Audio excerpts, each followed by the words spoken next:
উচ্চ আদালতের নির্দেশনার ২.৫ বছর পর কর্ণফুলী নদীর দুপার দখলমুক্ত করতে অভিযান শুরু, গুড়িয়ে ফেলা হচ্ছে অবৈধ স্থাপনা।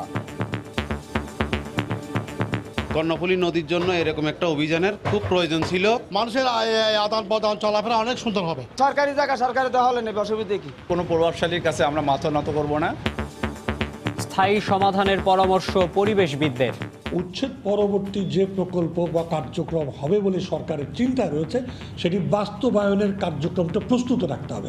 যদি একটা সমন্বয়ের মাধ্যমে আদালতের আদেশটা বাস্তবায়ন করা হতো, জটিলতা আমরা এড়াতে পারতাম। দেখছিলেন প্রধান শিরোনাম। সন্ধ্যার সময় সঙ্গে আছি আমি সজল মিত্র রিচার্ড এবং আমি মাকসুম আলম খান। এবার অন্যান্য শীর্ষ সংবাদ।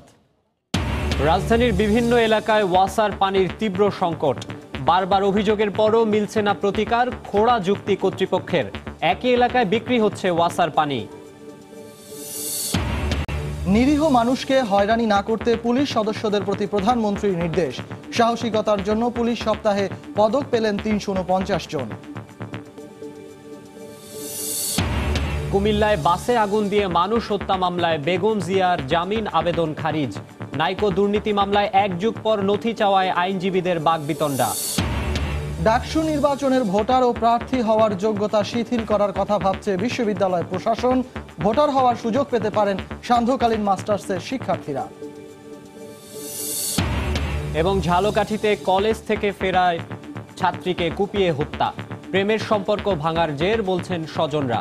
অভিযুক্তকে গ্রেফতারে মাঠে পুলিশ।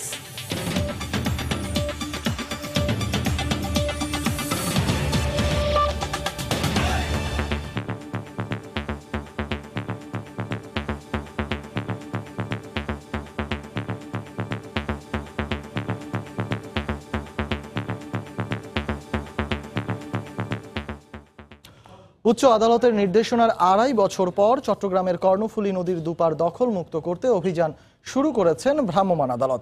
জেলা প্রশাসনের নেতৃত্বে সিটি কর্পোরেশন, বিআইডব্লিউটিএ ও ফায়ার সার্ভিস সহ 10টি সংস্থা এই উচ্ছেদ অভিযানে অংশ নেয়। গুড়িয়ে ফেলা হচ্ছে অবৈধ স্থাপনা। এতে সন্তোষ প্রকাশ করে অভিযান অব্যাহত রাখার দাবি জানিয়েছেন নগরবাসী। নূর জামাল আতিকের ক্যামেরায় পার্থপ্রতিম বিশ্বাসের রিপোর্ট। দখল আর দূষণে অনেকটাই প্রাণ হারাতে বসেছে চট্টগ্রামের প্রাণ কর্ণফুলী নদী। বারবার চেষ্টা করা সত্ত্বেও কোনোভাবেই উচ্ছেদ করা যাচ্ছিল না অবৈধ দখলদারদের। 2014 সালে জেলা প্রশাসনের পক্ষ থেকে জরিপ করে 2281টি অবৈধ স্থাপনা চিহ্নিত করা হয়েছিল, কিন্তু অর্থ ছাড় সহ নানা জটিলতার কারণে কোনোভাবেই উচ্ছেদ কার্যক্রম চালানো সম্ভব হয়নি। তবে ভূমি মন্ত্রণালয়ের আশ্বাসের প্রেক্ষিতে আজ থেকে কর্ণফুলী নদীর দুই পাশে অবৈধ স্থাপনা উচ্ছেদ কার্যক্রম শুরু করেছে জেলা প্রশাসন। সকল পর্যায় থেকে একটি ইতিবাচক অংশগ্রহণ রয়েছে আমাদের এই উচ্ছেদ কার্যক্রমে। কোনো প্রভাবশালীর কাছে আমরা মাথা নত করব না এবং অলরেডি বেশ কয়েকটি জায়গা থেকে হুমকি ধামকি এগুলো এসেছে। আমার উচ্ছেদকারী ম্যাজিস্ট্রেট যারা, তাদেরকে হুমকি দিয়েছে, কিন্তু আমরা সেই হুমকিতে আমরা বিচলিত নই। কর্ণফুলী নদী দখল হওয়ার কারণে ও নাব্যতা সংকটের কারণে এখানে সমস্যায় পড়তে হচ্ছিল বোট চালকদের। এছাড়া দখলের কারণে সাধারণ মানুষদের পড়তে হয়েছে নানা সমস্যায়। তবে উচ্ছেদ অভিযান শুরু হওয়ায় খুশি সকলে। কর্ণফুলী নদীর জন্য এরকম একটা অভিযানের খুব প্রয়োজন ছিল। এটা তো আমরা বাপদাদার সম্পত্তি, সরকারের জমি সরকারের লাগবে, সরকার নিয়ে যাবে শেষ। ওইগুলো তো মুক্ত হয়ে যায়, পরিবেশটা সুন্দর হবে, নদী বড় হবে, আমাদের নৌকা চালাতে সুবিধা হবে। যে কোনো ধরনের অনাকাঙ্ক্ষিত পরিস্থিতি মোকাবেলায় পুলিশ প্রশাসনের পক্ষ থেকে নেওয়া হয়েছে পর্যাপ্ত নিরাপত্তা ব্যবস্থা।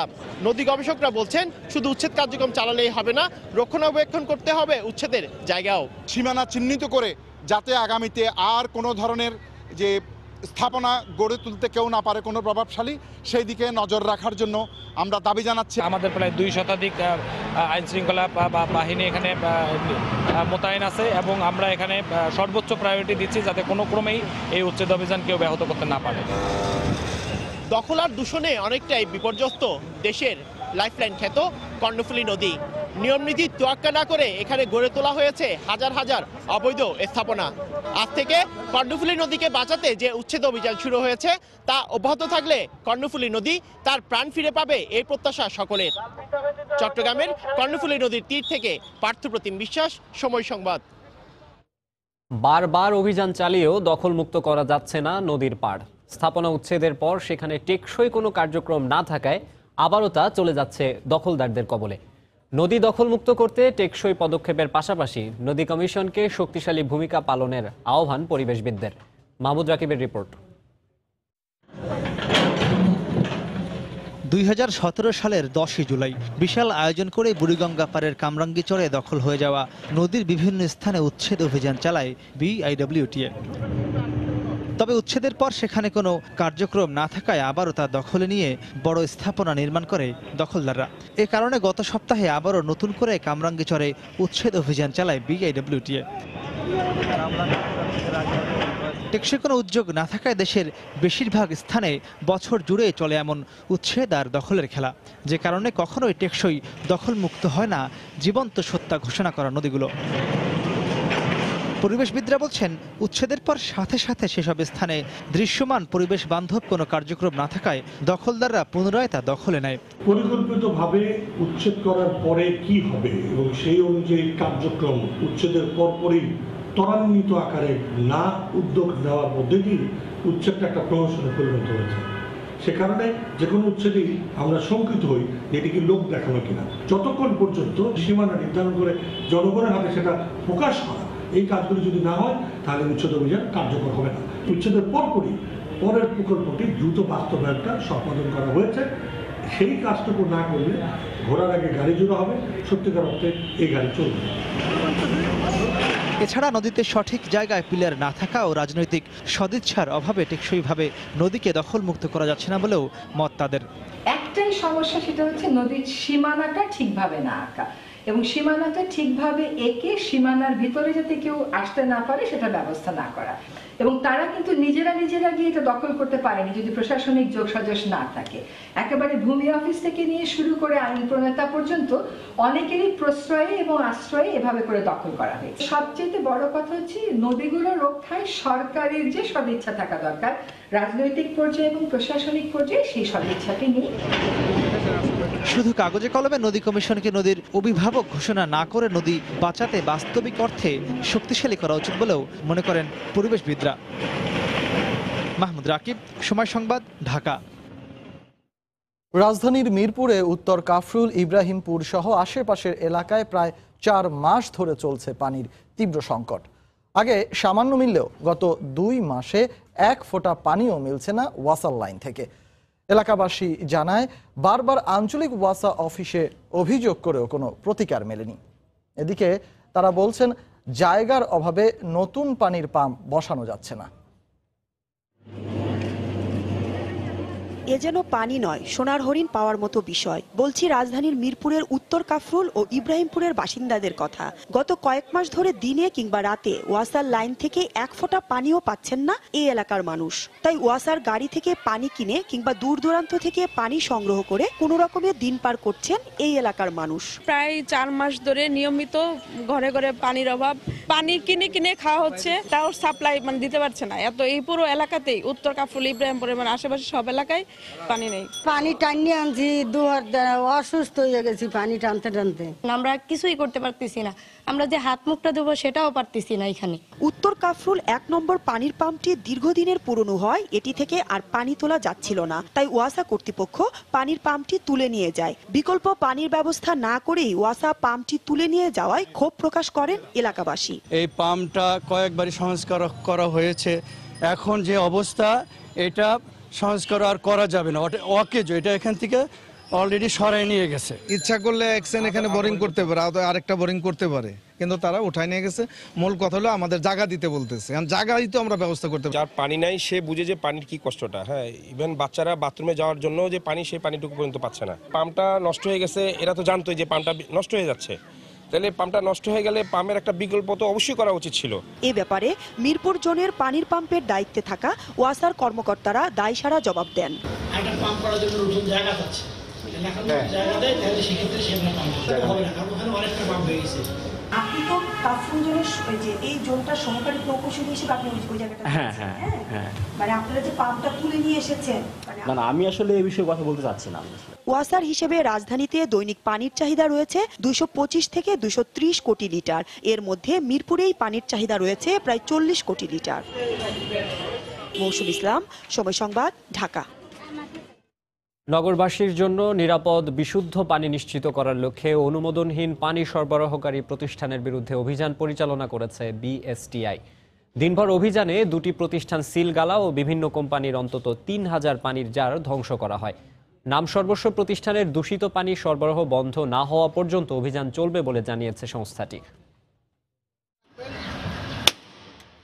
অভিযানের খবর পেয়ে ব্যবসা প্রতিষ্ঠান তালা দিয়েই পালায় কর্তৃপক্ষ। এক পর্যায়ে তালা ভাঙতে বাধ্য হন বিএসটিআই এর কর্মকর্তারা। খালি চোখে অনেকটা পরিষ্কার পরিচ্ছন্ন ও মানসম্মত মনে হলেও ভেতরে গলদের শেষ নেই। ওয়াসার পানি সরাসরি বোতলজাত করে বিক্রি করত মিরপুর 2 নম্বরের ফার্স্ট ট্রেড ইন্টারন্যাশনাল নামের এই প্রতিষ্ঠানটি। ছিল না পানির মান নিয়ন্ত্রণের কোনো ল্যাবরেটরি বা কেমিস্ট। নিম্নমানের প্লাস্টিকের জারেই সরবরাহ করা হতো পানি। অভিযানে অনিয়মের দায়ে বিভিন্ন যন্ত্রাংশ ধ্বংসের পাশাপাশি প্রতিষ্ঠানটি সিলগালা করে বিএসটিআই। এর আগে সোমবার সকাল থেকে রাজধানীর শেরেবাংলা নগর, আগারগাঁও ও শ্যামলী এলাকায় অভিযান পরিচালনা করে 10 সদস্যের বিএসটিআই টিম। অভিযানে সড়কের পাশের বিভিন্ন দোকান থেকে দূষিত পানির জার জব্দ করে ধ্বংস করা হয়। এছাড়া পানি সরবরাহকালীন সময়ে পিকআপ থামিয়েও ধ্বংস করা হয় মানহীন পানির জার। বিএসটিআই অনুমোদন নাই, পরীক্ষা নিরীক্ষা নাই এবং নিম্নমানের জারের, সুতরাং এটা মানব স্বাস্থ্যের জন্য চরম ক্ষতিকর। যতদিন দূষিত পানি সম্পূর্ণরূপে নির্মূল করা না যাবে ততদিন পর্যন্ত আমাদের এই অভিযান পরিচালনা করতে হবে। অভিযানকে সাধুবাদ জানালেও অনুমোদনহীন অবৈধ কোম্পানির কার্যক্রম পুরোপুরি বন্ধ করার দাবি এলাকাবাসীর। পিপাসা লাগলে ওই যে 2 টাকা নেয়, তাড়াতাড়ি যে খেয়েছি, কিন্তু কোনটা ভালো কি মন্দ এটা আমাদের যাচাই করার ক্ষমতা নাই। বুঝতে পারি না যে কোনটা ভালো আর কোনটা খারাপ। আমরা তো যা ভালো মনে করি খাই। 2টা বোতল ভাঙলে লাভ নাই, যারা মেইন গুড়ার থেকে তাদেরকে ধরেন। গত বছরের 3 ডিসেম্বর বেআইনিভাবে খাবার পানি সরবরাহ বন্ধের নির্দেশ দেন হাইকোর্ট। এরপরই অবৈধ পানি সরবরাহকারী প্রতিষ্ঠানের বিরুদ্ধে কঠোর অভিযানে নামে বিএসটিআই। রাশেদ বাপ্পি, সময় সংবাদ, ঢাকা। নিরীহ ব্যক্তি যেন পুলিশ সদস্যদের হাতে হয়রানির শিকার না হয় সে বিষয়ে সতর্ক থাকার নির্দেশ দিয়েছেন প্রধানমন্ত্রী শেখ হাসিনা। সকালে পুলিশ সপ্তাহ 2019 উপলক্ষে রাজারবাগ পুলিশ লাইন মাঠে প্যারেড পরিদর্শন শেষে বক্তৃতায় তিনি জঙ্গি দমনে পুলিশের সাহসী ভূমিকার প্রশংসা করেন। তিনি বলেন, মাদক নির্মূল ও নিরাপদ সড়ক গড়ে তোলার কাজে অগ্রণী ভূমিকা রাখতে হবে তাদেরকে। সাহসিকতার জন্য 349 জন পুলিশ সদস্যকে পদক পরিয়ে দেন প্রধানমন্ত্রী শেখ হাসিনা। দেশের অভ্যন্তরীণ আইন শৃঙ্খলা রক্ষা ও জনগণের নিরাপত্তায় অতন্ত্র প্রহরী হিসেবে কাজ করা শতাব্দীর ঐতিহ্যবাহী বাহিনী বাংলাদেশ পুলিশ। ৭১-এর 25শে মার্চ সর্বপ্রথম এই বাহিনী পাকিস্তানি হানাদার বাহিনীর বিরুদ্ধে প্রতিরোধ গড়ে তুলে রাজারবাগে। ঐতিহাসিক এই রাজারবাগে পুলিশ সপ্তাহ 2019 উদ্বোধন অনুষ্ঠানে আসেন সরকার প্রধান শেখ হাসিনা। পুলিশ সপ্তাহ উপলক্ষে সারা দেশের বিভিন্ন পুলিশ ইউনিটের সদস্যদের সমন্বয়ে 11টি কন্টিনজেন্ট ও পতাকাবাহী দলের প্যারেড পরিদর্শন ও অভিবাদন গ্রহণ করেন প্রধানমন্ত্রী। এবারের পুলিশ সপ্তাহে প্যারেডের অধিনায়ক হিসেবে নেতৃত্ব দেন পুলিশ সদর দপ্তরের এআইজি আবিদা সুলতানা। তার নেতৃত্বে পরিচালিত প্যারেডে অংশ নেয় সহস্রাধিক পুলিশ সদস্য। প্রধানমন্ত্রী পুলিশ বাহিনীকে জনবান্ধব হওয়ার নির্দেশ দিয়ে বলেন, নিরীহ কোনো জনগণ যেন পুলিশ দ্বারা নির্যাতন ও হয়রানির শিকার না হয়।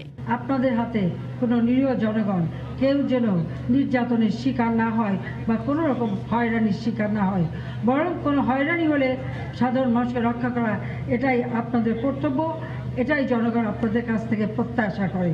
জঙ্গি, সন্ত্রাস ও মাদক নির্মূলে সরকারের জিরো টলারেন্স নীতির কথা উল্লেখ করে প্রধানমন্ত্রী পুলিশের প্রত্যেক সদস্যদের উপর অর্পিত দায়িত্ব নিষ্ঠা ও সততার সঙ্গে পালনের আহ্বান জানান। জঙ্গিবাদ, সন্ত্রাস, মাদক নির্মূলে আমাদের সরকার জিরো টলারেন্স নীতি গ্রহণ করেছে।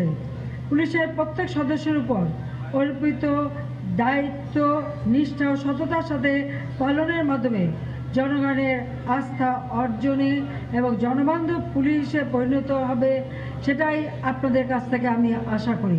এর আগে 2018 সালে পুলিশ বাহিনীর সদস্যদের অসীম সাহসিকতা ও বীরত্বপূর্ণ কাজের স্বীকৃতি স্বরূপ রেকর্ড সংখ্যক 349 জনকে বাংলাদেশ পুলিশ পদক ও রাষ্ট্রপতি পুলিশ পদকের ব্যাজ পরিয়ে দেন প্রধানমন্ত্রী শেখ হাসিনা।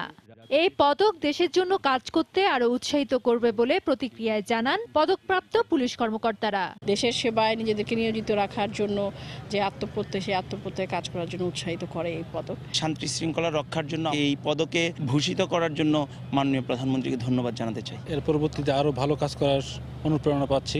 ফেরদৌস লিপি, সময় সংবাদ, ঢাকা। সন্ধ্যার সময়ে আরো থাকছে। ভুল আসামি জাহালমের কারাভোগের ঘটনায় দুদকের তদন্ত কমিটি ৩ বছর পর বাড়ি ফেরায় পরিবারের উচ্ছ্বাস, ক্ষতিপূরণ দাবি।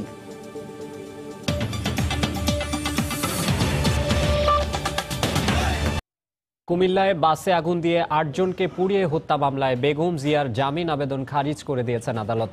শুনানি শেষে কুমিল্লা অতিরিক্ত জেলা ও দায়রা জজ আদালতের বিচারক মোহাম্মদ আলী আকবর এই আদেশ দেন। এদিকে নাইকো দুর্নীতি মামলার নথি নিয়ে টানা হেচড়া অব্যাহত রয়েছে দুদক ও বেগম জিয়ার আইনজীবীদের মধ্যে। এ মামলায় অভিযোগ গঠনের শুনানি ১২ ফেব্রুয়ারি পর্যন্ত মুলতবি করা হয়েছে।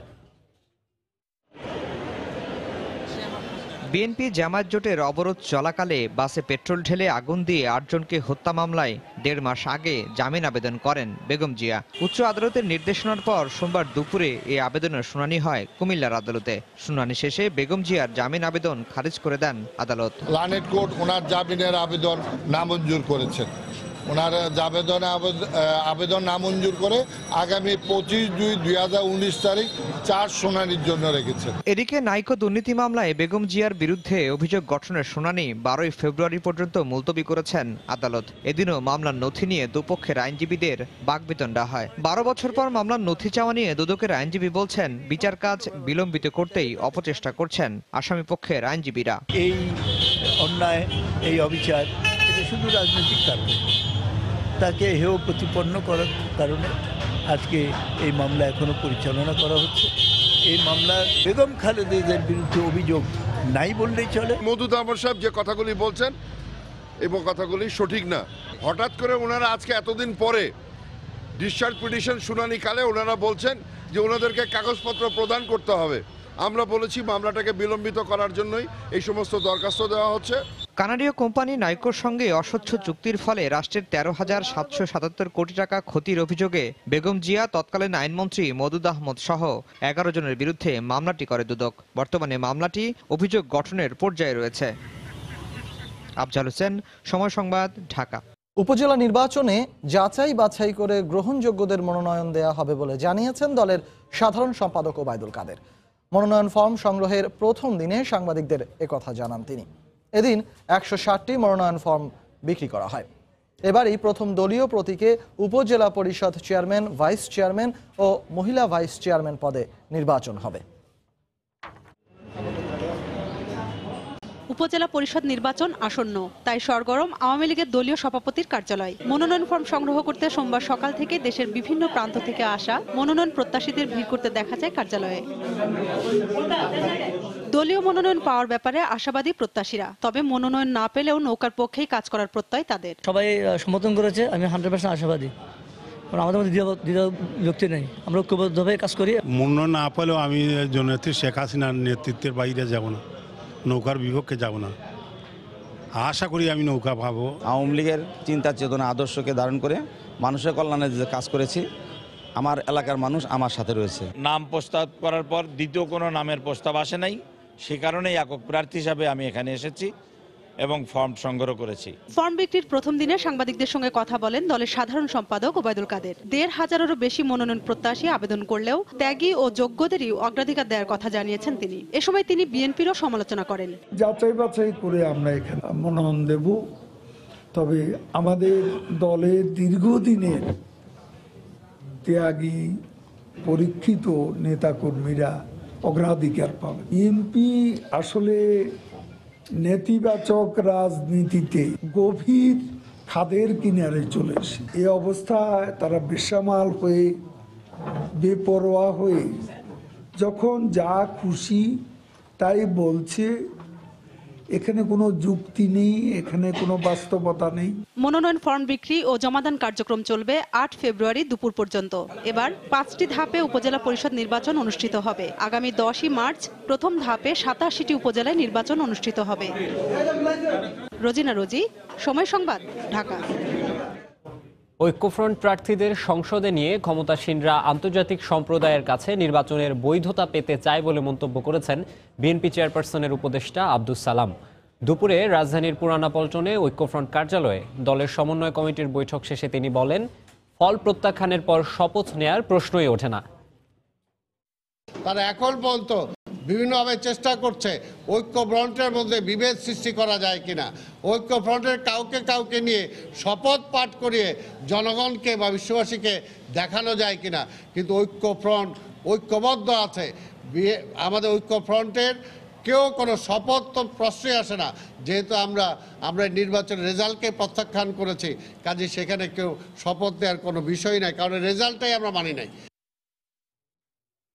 ডাকসু নির্বাচনে ভোটার ও প্রার্থী হওয়ার যোগ্যতা আরও শিথিল করার কথা ভাবছে বিশ্ববিদ্যালয় প্রশাসন। প্রধান রিটার্নিং কর্মকর্তা অধ্যাপক এস.এম. মাহফুজুর রহমান সময় সংবাদকে জানান, সান্ধ্যকালীন মাস্টার্সের শিক্ষার্থীরাও যাতে ভোটার হওয়ার সুযোগ পান সে বিষয়টি বিবেচনা করা হচ্ছে। ইকরাম হোসাইনের রিপোর্ট। ডাকসু নির্বাচনে ভোটার ও প্রার্থী হওয়ার যোগ্যতা নিয়ে এখনো রয়ে গেছে ধোঁয়াশা। অনেকের কাছে পরিষ্কার নয় ছাত্রত্বের ব্যাখ্যা। গত 29শে জানুয়ারি সিন্ডিকেট সভার পর গণমাধ্যমে পাঠানো বিজ্ঞপ্তিতে স্পষ্ট লেখা আছে, অনার্স, মাস্টার্স ও এমফিলের শিক্ষার্থীরাই ভোটার হতে পারবেন, বাদ পড়বেন অন্য যে কোনো কোর্সের শিক্ষার্থীরা। এবার যোগ্যতা আরও শিথিল করার কথা ভাবছে বিশ্ববিদ্যালয়। এন্ট্রান্স পরীক্ষা দেওয়ার পরেও যদি তারা কোনো না কোনো স্নাতক সম্মান বা 4 বছরের আন্ডার গ্রাজুয়েট প্রোগ্রাম অথবা বিশ্ববিদ্যালয়ে প্রচলিত মাস্টার্স প্রোগ্রাম এইগুলির সমতুল্য যেসব কোর্সে যারা পড়াশোনা করছে তাদের বয়স যদি 30 বছরের কম হয় তাহলে এটা এক ধরনের একটু ছাড় তো বটেই। তবে শুধু ঢাকা বিশ্ববিদ্যালয়ের শিক্ষার্থীরাই এই সুযোগ পাবেন। মাস্টার্সের সমমান বলতে কোন কোর্সগুলোকে বোঝানো হবে সেটি এখনো ঠিক করা হয়নি, চূড়ান্ত হবে বিশ্ববিদ্যালয় প্রশাসনের সভায়। কোনো না কোনো বলতে এটা সমতুল্য তো হতে হবে। যদি এটা মাস্টার্স বা এমফিলের সমতুল্য না হয় তাহলে তো এটা হবে, সেগুলির কোনো কোনোটা মাস্টার্সের সমতুল্য, কোনো কোনোটা না। ওটা নির্ধারণ করার ব্যাপারটা আমরা এখন ঠিকঠাক করছি আর কি, ওটা দেখি, এখন নির্দিষ্ট করে কিছু বলতে পারছে না। বিশ্ববিদ্যালয় উপাচার্য প্রশাসন মনে করেন, অন্য কোর্সে বিশ্ববিদ্যালয় শিক্ষার্থীর সংখ্যা খুবই কম, এই কারণে তাদের সুযোগ দেওয়ার কথা বিবেচনা করবেন তারা। এই সংখ্যাটা হচ্ছে তাৎপর্যহীন, সুতরাং এইটা আরো বিবেচনা করার সুযোগ আছে। চিফ রিটার্নিং অফিসার বা যে কেউই নির্বাচনের সাথে জড়িত, তিনি যদি সঠিকভাবে লিখিত যে গঠনতন্ত্র সেটা দেখে কোনো উদ্ধৃতি দিয়ে থাকেন সেটা ঠিক আছে, তা না দিলে নিজের মতো করে যদি বলেন তাহলে সেটা তো গ্রহণযোগ্য হবে না। তবে অধ্যাপক সামাদ মনে করেন, বড় সিদ্ধান্ত নেওয়ার এখতিয়ার শুধু বিশ্ববিদ্যালয় সিন্ডিকেটের, যদিও উপাচার্য চাইলে জরুরি যে কোনো সিদ্ধান্ত নিতে পারেন। ইকরাম হোসাইন, সময় সংবাদ, ঢাকা। ঝালকাঠিতে ক্লাস শেষে বাড়ি ফেরার পথে এক কলেজ ছাত্রীকে কুপিয়ে হত্যা করেছে দুর্বৃত্তরা। প্রেমের সম্পর্ক ভেঙে দেয়ায় তাকে হত্যা করা হয়েছে বলে অভিযোগ স্বজনদের। এ ঘটনায় জড়িতদের গ্রেফতার করতে অভিযান চলছে বলে জানিয়েছে পুলিশ। ঝালকাঠি থেকে পলাশ রায়ের পাঠানো তথ্য ও ছবি নিয়ে রিপোর্ট। ক্লাস শেষে হলো না বাড়ি ফেরা, ঘাতকের নির্মম আঘাতে প্রাণ গেল কলেজ ছাত্রী মুক্তা। পুলিশ জানায়, ক্লাস শেষে বাড়ি ফিরছিল ঝালকাঠি সরকারি কলেজের স্নাতক প্রথম বর্ষের ছাত্রী বেনজির জাহান মুক্তা। নলছিটি উপজেলার বারৈকরণ এলাকায় বাড়ির কাছাকাছি পৌঁছালে ধারালো অস্ত্র দিয়ে তাকে এলোপাতাড়ি কুপিয়ে পালিয়ে যায় হামলাকারী। আশঙ্কাজনক অবস্থায় তাকে উদ্ধার করে হাসপাতালে নেয়ার পথে মৃত্যু হয় মুক্তার। আমার ছড়াই যাচ্ছে ছেড়াটাই, আর এরপর আমি চেক করে শুনছি গলা কাটতে হয়েছে, গলার সবকিছুই মানে দেখা যায় রক্ত, মানে অনেকগুলো পড়তে আছে। হেয়ার কাট নিয়ে গেছি তখন তো সবাই বলতেছে মারা গেছে। ওই ছেলে আরেকদিন ওর ফোন নেয়, তখন ও আত্মহত্যা করার চেষ্টা করে। ওই ছেলের নাম সোহাগ, ওর বাড়ি কলাপাড়া। হত্যাকাণ্ডে জড়িতদের আইনের আওতায় আনার আশ্বাস দিয়েছে পুলিশ। কে বা কারা তাকে পোস্ট দিয়েছে বা কোপাইছে এটা আমাদের এখনো জানা না, তবে আমরা প্রাণ চেষ্টা করব এই হত্যার পিছনে যে বা যারা জড়িত আমরা তাকে অ্যারেস্ট করব এবং আইন সোপর্দ করব। স্বজনদের দাবি, কলাপাড়া উপজেলার সোহাগের সঙ্গে মুক্তার প্রেমের সম্পর্ক ছিল, সম্প্রতি তা ভেঙে দেয়ায় মুক্তাকে হত্যা করা হয়েছে বলে দাবি পরিবারের। সময় সংবাদ, ঝালকাঠি। বিনা দোষে টাঙ্গাইলের পাটকল শ্রমিক জাহালমের 3 বছর কারাভোগের ঘটনায় দুদকের পক্ষ থেকে তদন্ত কমিটি গঠন করা হয়েছে। পুরো ঘটনায় দুদকের কোনো গাফিলতি ছিল কিনা তা খতিয়ে দেখবে কমিটি। এদিকে উচ্চ আদালতের নির্দেশে মুক্তির পর জাহালম বাড়ি ফেরায় খুশি স্বজনরা। তবে 3 বছরের আর্থিক দৈন্যতার কথা তুলে ধরে ক্ষতিপূরণের পাশাপাশি দায়ীদের বিচার চান তারা। উচ্চ আদালতের নির্দেশে কাশিমপুর কারাগার থেকে মুক্তি পাওয়ার পর রোববার রাতেই টাঙ্গাইলের ধুবড়িয়া এলাকার বাড়িতে ফেরেন জাহালাম মিয়া। এরপর থেকে পরিবারে বইছে আনন্দ উচ্ছ্বাস। সোমবার সকালে তাকে দেখতে বাড়িতে ভিড় করেন আশপাশের এলাকার মানুষজন ও স্বজনরা। খুশির জোয়ার বইলেও দুশ্চিন্তা বেড়েছে জাহালামের স্বজনদের। ৩ বছরে মামলা পরিচালনা করতে শেষ সম্বল হারানোর পাশাপাশি ঋণ করতে হয়েছে তাদের। আমরা খুব কষ্ট করছি, আমাকে এভাবে পরিস্থিতি গেছে, আমরা মানুষের কাছে চায়া চিন্তা খাইছি, আমরা একশের করে চাইলেন না খাইছি, আমরা কদুর পাতা বুঝি করে দিয়ে যাইলেন দেখাইছি, আমরা নুন দিয়ে চাইল ভেজে নুন দিয়ে গুলিয়ে পানি খাইছি, রাতে খাইয়া শুয়ে থাকছি, আমরা খুব কষ্ট করছি। আমার জীবন থেকে মূল্যবান 3টা সময় হারায় গেছে। আমি এর জন্য মাননীয় প্রধানমন্ত্রীকে জানাচ্ছি যে আমার অনেক ক্ষতিগ্রস্ত হয়েছি, তার জন্য আমি ক্ষতিপূরণ দাবি করছি। এদিকে সোমবার বিকেলে কক্সবাজারে এক অনুষ্ঠানে মানবাধিকার কমিশনের চেয়ারম্যান বলেন, জাহালাম ও তার পরিবারকে রাষ্ট্রের পক্ষ থেকে ক্ষতিপূরণ দেওয়া উচিত। এই যে লোকটা আমি বলেছি খুব ক্যাটাগরিক্যালি বিভিন্ন সময়, একে রাষ্ট্রকে একে ক্ষতিপূরণ দিতে হবে। তার জীবনে 3.5 বছর চলেছে জেলখানার ভিতরে, এবং আমাদের পক্ষ থেকে আমরাও চেষ্টা করেছি যে জাহালমকে আমাদের, আমি জানি না ওর এখানে চাকরি আছে কি নাই এখন কি অবস্থা, জাহালমকে আমরা এবার আমাদের পক্ষ থেকে শুধু আইনি সহায়তা না, জাহালমকে পুনর্বাসনের জন্য মানবাধিকার কমিশনের পক্ষ থেকে মানবাধিকারণে আমরা একটা উদ্যোগ নেব। পাটকল শ্রমিক জাহালামের 3 বছর কারাভোগের ঘটনায় দায়ীদের চিহ্নিত করতে তদন্ত কমিটি গঠন করেছে দুর্নীতি দমন কমিশন। দুদক পরিচালক আবুল হাসানাত মোহাম্মদ আব্দুল ওয়াদুদকে এ তদন্তের দায়িত্ব দেওয়া হয়। সোনালী ব্যাংকের প্রায় 18.5 কোটি টাকা আত্মসাতের অভিযোগ সহ 33টি মামলার প্রকৃত আসামির নাম আবু সালেক হলেও জেল খাটতে হয় নিরপরাধ জাহালামকে। পরে গণমাধ্যমে খবর প্রকাশিত হলে দুদক ও সংশ্লিষ্টদের ডেকে পাঠান আদালত। পরে শুনানি শেষে আদালত জাহালামকে মুক্তির আদেশ দেন। এ ধরনের ঘটনাকে জজ মিয়া কাহিনীর সাথে তুলনা করে আদালত। আবু নোমান, সময় সংবাদ।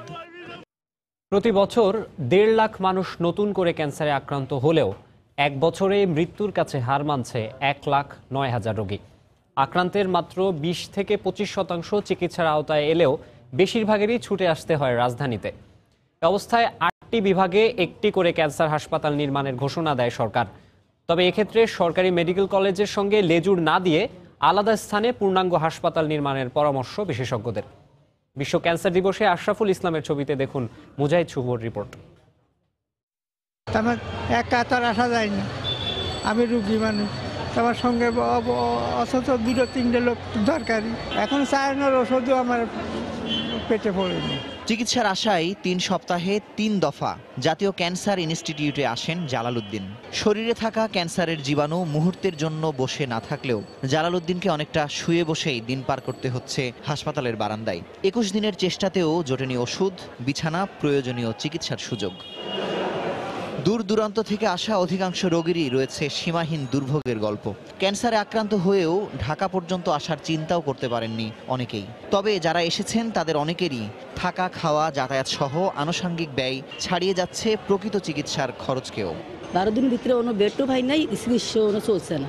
টাকা চিন্তা, পোলাপানের চিন্তা, সংসারের চিন্তা, আমার জামিন সবগুলো টেনশন নিয়ে মাথায় নিয়ে আসতে হবে। পূর্ণাঙ্গ চিকিৎসার জন্য দেশের প্রায় 15 লাখ রোগীর একমাত্র ঠিকানা জাতীয় ক্যান্সার গবেষণা ইনস্টিটিউট। সুচিকিৎসার আশায় রোগী ও স্বজনরা দফায় দফায় ঢাকা আসতে বাধ্য হওয়ায় নিঃস্ব হচ্ছে লাখো পরিবার। তাই নাগালের মধ্যে চিকিৎসা সেবা নিশ্চিত করতে প্রতিটি বিভাগে পূর্ণাঙ্গ ক্যান্সার হাসপাতাল নির্মাণের পরামর্শ বিশেষজ্ঞ চিকিৎসকদের। যে কটা প্রধান পদ্ধতি এবং বিভাগ দরকার, যেমন surgical oncology, medical oncology, gynae oncology, paediatric oncology এবং রেডিয়েশন অনকোলজি, এর পাশাপাশি প্রতিরোধ, গবেষণা এবং রোগ নির্ণয়ের, এই সবগুলো নিয়ে শুরু থেকেই, তাহলে আমি মনে করি খুব অল্প সময়ের মধ্যে বাংলাদেশের ক্যান্সার পরিস্থিতিতে ব্যাপক একটা পজিটিভ ভূমিকা রাখবে। এই 8টি সেন্টার নির্মিত হলে 5 বছরেই দেশের ক্যান্সার পরিস্থিতি অনেকটা নিয়ন্ত্রণে আসবে বলে মত জাতীয় ক্যান্সার ইনস্টিটিউট পরিচালকের। প্রত্যেক সেন্টারে একটা লাইনার, একটা কোবাল্ট, একটা সিটি সিমুলেটর, একটা কনভার্স সিমুলেটর, একটা ব্রেকিথেরাপি, এটুকু দিয়ে কিছু ম্যানপাওয়ার আমরা দিয়ে দেবো এবং সার্জন, গাইনি যারা ইন্টারেস্টেড তাদেরকে স্পেশাল ট্রেনিং দিয়ে আমরা কাজগুলি করা যাবে। আন্তর্জাতিক গবেষণা অনুযায়ী দেশে প্রতি বছর 1.5 লাখ মানুষ নতুন করে ক্যান্সারে আক্রান্ত হচ্ছে। তাই ক্যান্সারের সাধারণ লক্ষণ প্রকাশ পেলেই চিকিৎসকের শরণাপন্ন হবার আহ্বান বিশেষজ্ঞদের। মুজাহিদ শুভ, সময় সংবাদ, ঢাকা। জাতিসংঘের শরণার্থী বিষয়ক সংস্থা UNHCR এর বিশেষ দূত ও হলিউড অভিনেত্রী অ্যাঞ্জেলিনা জোলি কক্সবাজারের রোহিঙ্গা ক্যাম্প পরিদর্শন করেছেন। সকাল 10:30টার দিকে নোভো এয়ারের একটি বিমানে করে কক্সবাজার বিমানবন্দরে পৌঁছান হলিউড অভিনেত্রী অ্যাঞ্জেলিনা জোলি। এরপর সড়ক পথে টেকনাফের রোহিঙ্গা ক্যাম্প পরিদর্শনে যান তিনি। আগামীকাল মঙ্গলবার উখিয়ার রোহিঙ্গা ক্যাম্প পরিদর্শন করবেন জোলি। 2012 সাল থেকে জাতিসংঘের শরণার্থী বিষয়ক সংস্থা UNHCR এর বিশেষ দূত হিসাবে কাজ করছেন তিনি।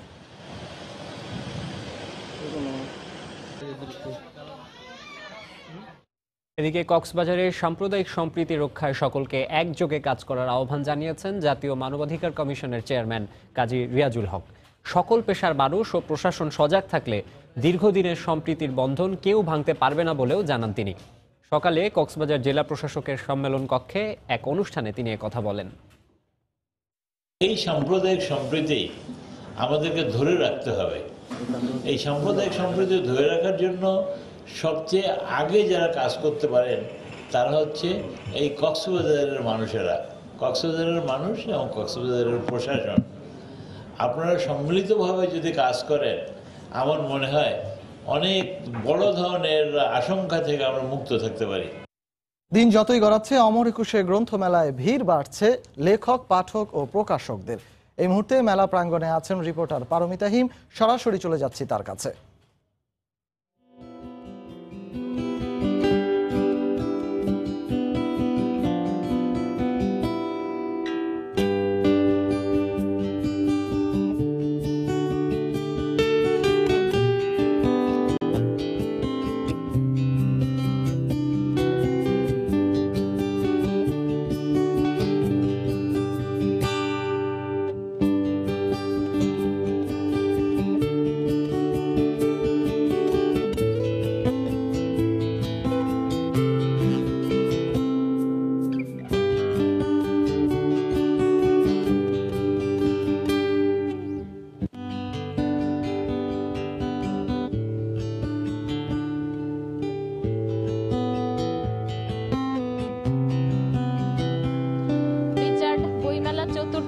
আজকে ছুটির দিন না, কর্মদিবস, তারপরেও আমরা দেখেছি মোটামুটি পাঠকদের, বইপ্রেমীদের ভিড় শুরু থেকেই।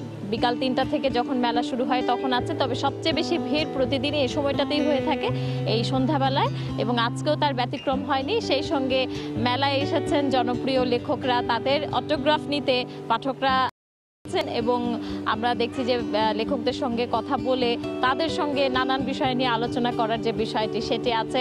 লেখক মঞ্চ যেটি এবার করা হয়েছে আয়োজন, সেখানে আজকে 5 জন লেখক কথা বলেছেন। জাকির তালুকদার ছিলেন সেখানে, কথা বলেছেন পাঠকদের সঙ্গে তার লেখা বইগুলো নিয়ে এবং পাঠকদের প্রশ্নের উত্তর দিয়েছেন। সেই সঙ্গে মোড়ক উন্মোচন মঞ্চে বেশ কয়েকটি বইয়ের মোড়ক উন্মোচন হয়েছে। আজকে মেলাতে মোট নতুন প্রকাশিত যে বইয়ের তালিকা, সেই তালিকায় 141টি বই অন্তর্ভুক্ত করা হয়েছে। তো সব মিলিয়ে এই 4 দিনে আমরা দেখলাম যে 364টি নতুন বইয়ের নাম তালিকাবদ্ধ করেছে বাংলা একাডেমি। তবে এই ক্ষেত্রে একটা কথা বলতেই হবে যে যতগুলো নতুন বই বের হয় সবগুলো কিন্তু প্রতিদিন তালিকাভুক্ত হয় না, কেননা প্রকাশনা সংস্থাগুলোর পক্ষ থেকে একজন গিয়ে বাংলা একাডেমি তথ্য কেন্দ্রে সেই নামগুলো লিপিবদ্ধ করার পর সন্ধ্যায় সেগুলো সবগুলো মিলে একটা মোট সংখ্যা বলা হয়। তো প্রতিদিন যে নতুন বইগুলো আসে সবাই হয়তো সেখানে বাংলা একাডেমি তথ্য কেন্দ্রে গিয়ে তাদের তথ্যগুলো দেন না। মেলায় ধুলা একটা বেশ সমস্যা রিচার্ড, কারণ লোকজন আসছেন এবং এটা সোহরাওয়ার্দী উদ্যান তো একটি মাঠ, এখানে যখনই লোকজনের পায়চারি বেড়ে যায়, পদচারণা বেড়ে যায়, আমরা দেখতে পাচ্ছি যে ধুলার কারণে বিশেষ করে শিশু এবং বয়স্ক যারা আছেন তাদের বেশ কষ্ট হচ্ছে। তবে মেলার পরিসর বেশ বড় হওয়ায় স্বাচ্ছন্দ্যে এই ধুলার বিষয়টা ছাড়া বাকি সব বিষয়ে মানে স্বচ্ছন্দ তারা আমাদেরকে জানিয়েছেন যে তারা এই ব্যাপক পরিসরে কেনাকাটা করতে পেরে, বই দেখতে পেরে এবং সময় কাটাতে পেরে খুশি আছেন। তো রিচার্ড, এই ছিল আমার কাছে মেলার 4র্থ দিনের খবর।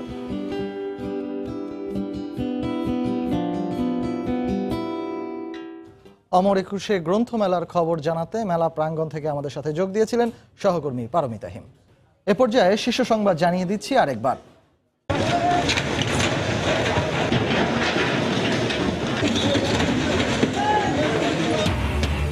উচ্চ আদালতের নির্দেশের 2.5 বছর পর কর্ণফুলী নদীর দুপাড় দখলমুক্ত করতে অভিযান। গুড়িয়ে ফেলা হচ্ছে অবৈধ স্থাপনা, স্থায়ী সমাধানের পরামর্শ। নিরীহ মানুষকে হয়রানি না করতে পুলিশ সদস্যদের প্রতি প্রধানমন্ত্রীর নির্দেশ। সাহসিকতার জন্য পুলিশ সপ্তাহে পদক পেলেন 349 জন। কুমিল্লায় বাসে আগুন দিয়ে মানুষ হত্যা মামলায় বেগম জিয়ার জামিন আবেদন খারিজ। নাইকো দুর্নীতি মামলায় 1 যুগ পর নথি চাওয়ায় আইনজীবীদের বাকবিতণ্ডা। ডাকসু নির্বাচনে ভোটার ও প্রার্থী হওয়ার যোগ্যতা শিথিল করার কথা ভাবছে বিশ্ববিদ্যালয় প্রশাসন। ভোটার হওয়ার সুযোগ পেতে পারেন সান্ধ্যকালীন মাস্টার্সের শিক্ষার্থীরা।